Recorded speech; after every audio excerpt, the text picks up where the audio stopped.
maybe just slightly on the inside, but not much. And then I feel on the right side I have more pressure on the outside of my foot right now. Okay, and I'll use this feedback to guide me with wedging.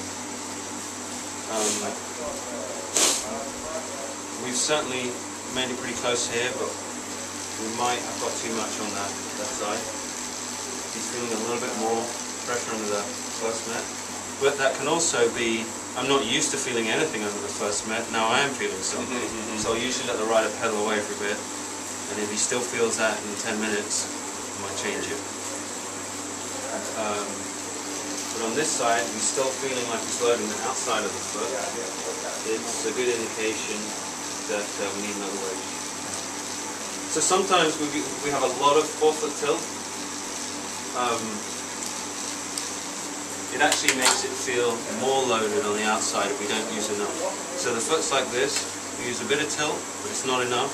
So now they're balancing on the outside of the foot, and they're sliding off it too, because it's tilting it. We still haven't got contact fully with the first metatarsal. So you can put a couple in and they're like, oh, it's even more on the outside of my foot than it was last time. Don't necessarily think, oh, we got it wrong, we have to take wedges out. Try using more.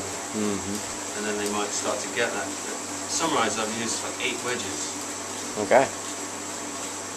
In the shoe, out of the shoe, in the heel, all over the place.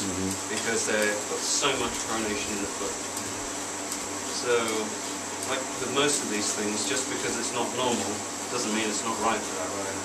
Don't be afraid of using those things like pedal extenders, shorter axles, more wedges than you think would be normal. What we're looking for is to get this rider functioning efficiently.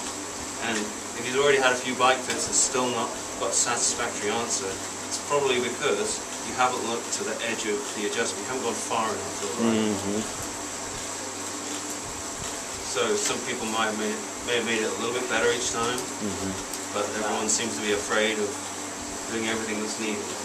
So they're like, oh, I can't put the saddle all the way back on the seat post. Well, why not? You're letting the bike limit what the rider needs, and that's not the way we should think of biking. What does this rider's body need? Do they need a layback seat post with an extra layback and a saddle with really long rails with the saddle all the way back on? That's what they need to get efficient. So I'm going to change what I said earlier. Okay. Feeling a little different. The right foot feels really good. Even? Nice and even across the foot. And now I'm feeling it more on this left side. Okay. So screwed. It's on my foot all the time. The next thing I want to look at is leg length shim, because that can also affect how the feet feel in terms of wedge load.